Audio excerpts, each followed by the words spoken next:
Baik, kita lanjutkan dengan wasiat-wasiat dari Imam Ahmad selanjutnya.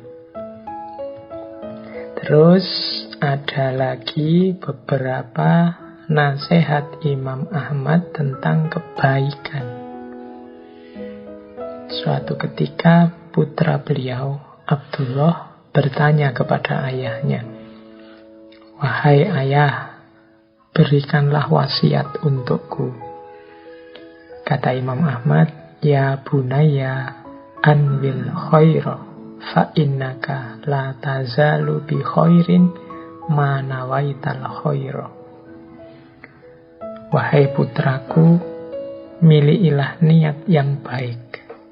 Sesungguhnya dirimu akan selalu dalam kebaikan selama engkau memiliki niatan yang baik.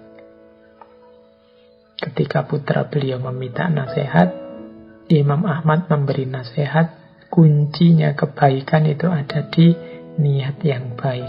Ini jadi kunci. Kalau niatnya sudah tidak baik, sebaik apapun jenis perbuatannya maupun hasilnya, ya tetap nanti nilainya jadi tidak baik. Sedekah dengan niat biar dia tahu betapa kekayaanku banyak. Ya, pahalanya, catatannya bukan sedekah, bukan berbagi, tapi kesombongan. Bentuknya baik, tapi tertulisnya jadi jelek.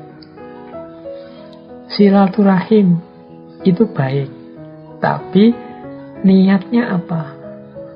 Niatnya adalah biar dia sadar berhadapan dengan siapa dia selama ini, biar dia tahu seperti apa kebesaranku. Selama ini kan kita tidak pernah ketemu, kalau ketemu paling dia sadar. Nah, ini niatnya di depan sudah keliru. Kalau niatnya buruk, gerbangnya tertutup untuk kebaikan. Yang kita lakukan meskipun bentuk perbuatannya baik, ya catatannya jelek. Jadi penting teman-teman, tidak sekedar perbuatan kita baik, tapi dia harus kita buka gerbang kebaikan itu dengan niat yang baik. Kuliah itu baik karena dia jalan ilmu. Tapi kalau niat kita tidak maksimal untuk ilmu, mungkin dalam rangka pekerjaan, mungkin dalam rangka ijazah, nilai yang baik dan macam-macam, ya kita dapatnya hanya sebatas itu. Ya niat baik paling puncak itu kan lillahi ta'ala, karena Allah. Kalau dalam hadis itu kan barang siapa niatnya hanya demi perempuan untuk dinikahi atau demi yang duniawi untuk didapat, ya dia cuma dapatnya itu. Berarti tidak tercatat sebagai kebaikan yang utuh. Itu nasihat pertama. Kemudian, sibuklah dirimu dengan setiap amal kebaikan dan bersegeralah melakukannya sebelum datang sesuatu yang menghalangimu untuk melakukan kebaikan tersebut. Jadi sebelum melakukan hal yang baik, kalau kita sudah berniat baik, segera ayo kita lakukan kebaikan itu. Niatnya sudah benar, jangan ditunda-tunda lagi. Besoklah, nantilah, nunggu inilah, nunggu itulah. Hati-hati, karena kalau nanti ada sesuatu yang datang yang menghalangi kebaikan itu, ya kebaikan itu akhirnya tidak jadi dijalankan.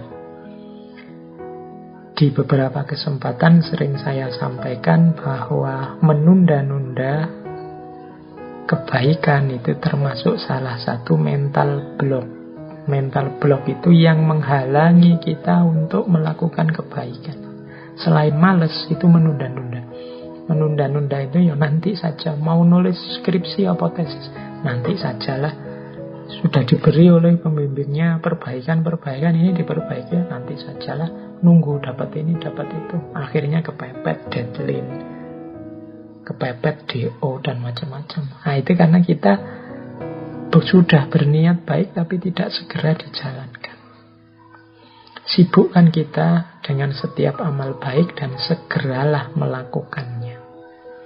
Khawatirnya nanti tersusul oleh hal lain yang menghalangi kebaikan, menghalangi kita bisa menjalankannya.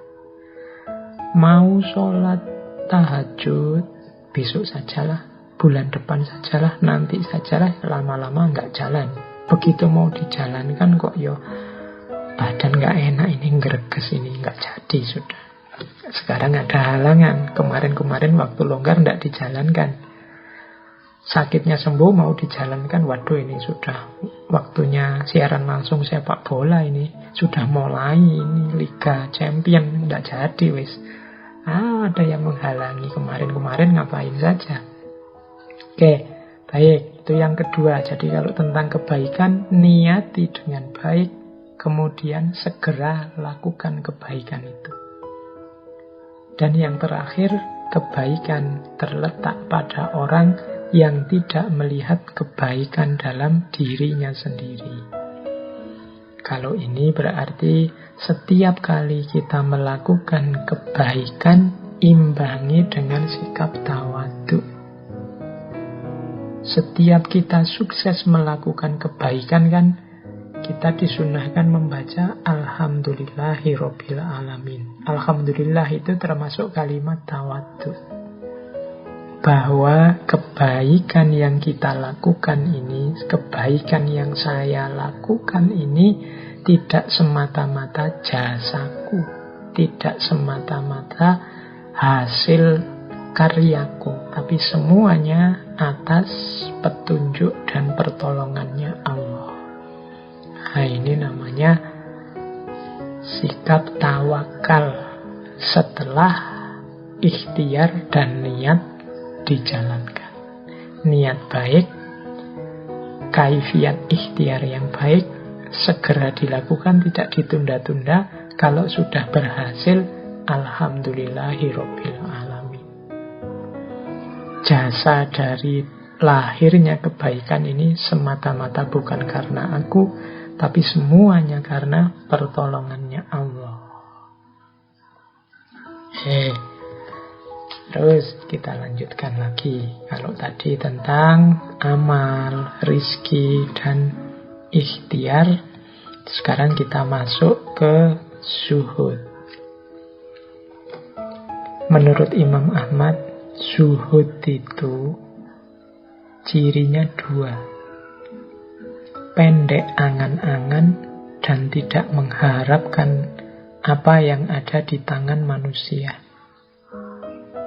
Pendek angan-angan itu ndak lau-lau. Seandainya yang jadi presiden aku. Seandainya yang dapat rezeki besar itu aku. Seandainya. Ini panjang angan-angan namanya. Orang zuhud itu pendek angan-angan, ndak mikir macam-macam. Apapun yang diberikan Allah, aku terima. Ini zuhud namanya. Dan tidak mengharapkan apa yang ada di tangan manusia. Jadi lihat orang lain lulus cum laude, kemudian kita iri, kita dengki. Harusnya yang cum laude ranking pertama aku, dia dekat saja sama dosennya, menunjukkan kita tidak zuhud. Harusnya yang dapat rezeki besar itu aku loh yang kerjanya paling capek, dia cuma bagian apa. Itu namanya tidak zuhud. Harusnya yang dapat pujian itu aku. Wong yo sebagian besar kerjaan ini yang menyelesaikan aku. Kok yo orang lain yang dipuji. Kok yo semuanya dianggap sama saja. Ini berarti kita tidak zuhud. Hati kita masih terikat oleh dunia.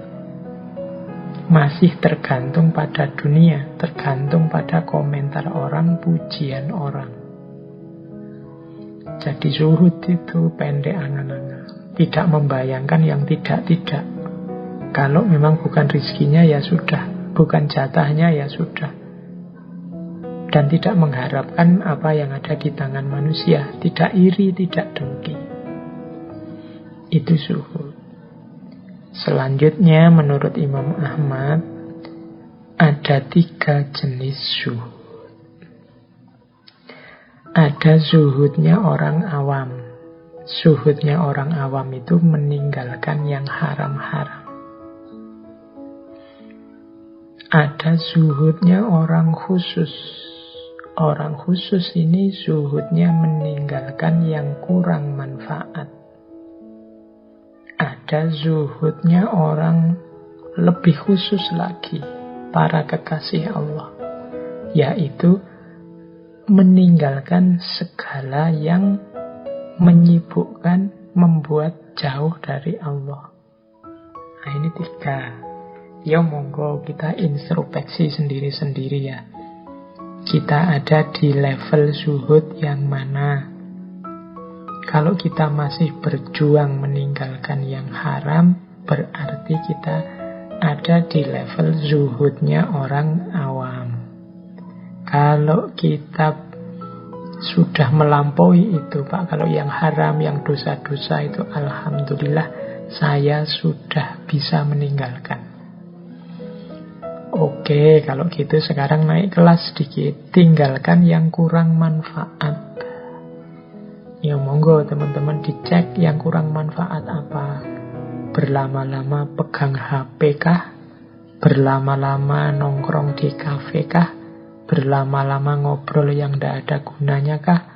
Berlama-lama surfing, googling, nonton drakor, apapun itu. Coba kita introspeksi. Kalau memang tidak terlalu penting, kurang manfaatnya, yo latihan untuk ditinggalkan. Kalau kita sudah sukses meninggalkan yang kurang manfaat ini, alhamdulillah berarti kita sudah ada di level zuhud yang kedua. Nah, kalau sudah sukses meninggalkan yang kurang manfaat, ayo naik kelas lagi. Kita zuhud dengan cara meninggalkan apapun yang membuat kita sibuk dari Allah, yang membuat kita menjauh dari Allah, yang membuat kita tidak dekat dengan Allah. Jadi kesibukan kita hanya tentang Allah dan untuk Allah saja. Nah, ini berarti orang yang sudah zuhud level tertinggi. Orang-orang yang dekat dan mengenal Allah. Nah, ini nasihat dari Imam Ahmad yang sekaligus sudah beliau lakukan sendiri. Seperti yang disampaikan oleh guru beliau, Imam Syafi'i. Imam Ahmad itu salah seorang gurunya, imamnya orang zuhud. Berarti Imam Ahmad sudah nyampe level kesibukannya hanya tentang Allah dan untuk Allah saja.